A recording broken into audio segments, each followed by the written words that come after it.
মাঝি, নৌকায় কারা? আমাকে একটু মিহিজাম পর্যন্ত নামিয়ে দিতে পারবে? ও মা, আনু যে। একটা কাজে যাচ্ছি। তা আপনারা কোন দিকে ছোট চাচি?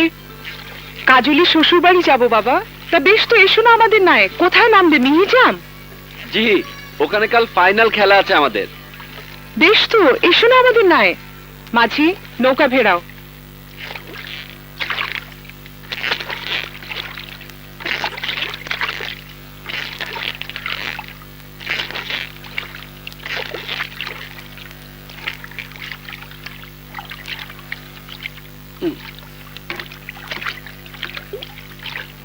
আপনাদের পুকুরের মাছ তো বেশ বড় হয়েছে চাচি।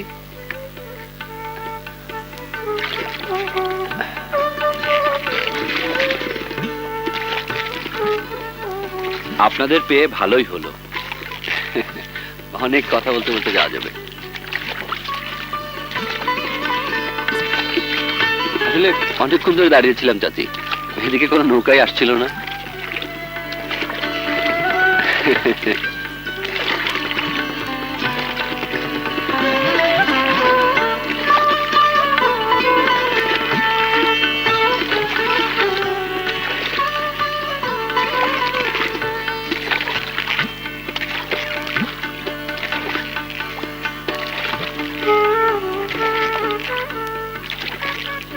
মিনা, অমন চুপচাপ বসে আছিস কেন?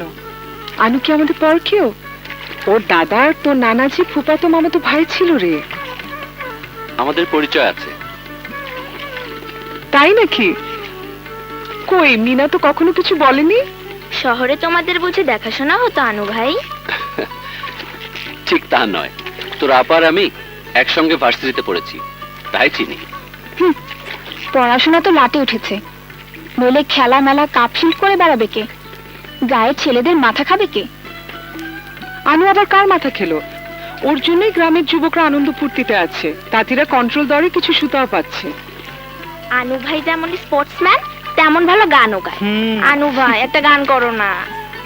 আরে না, এটা কি গান করার সময়?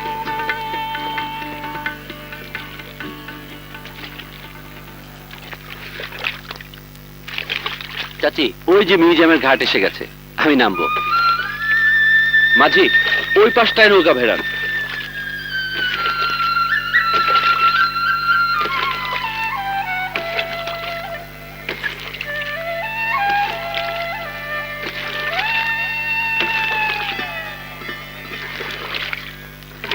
চাচি, অনেক ধন্যবাদ। আসসালামু আলাইকুম। এসো বাবা।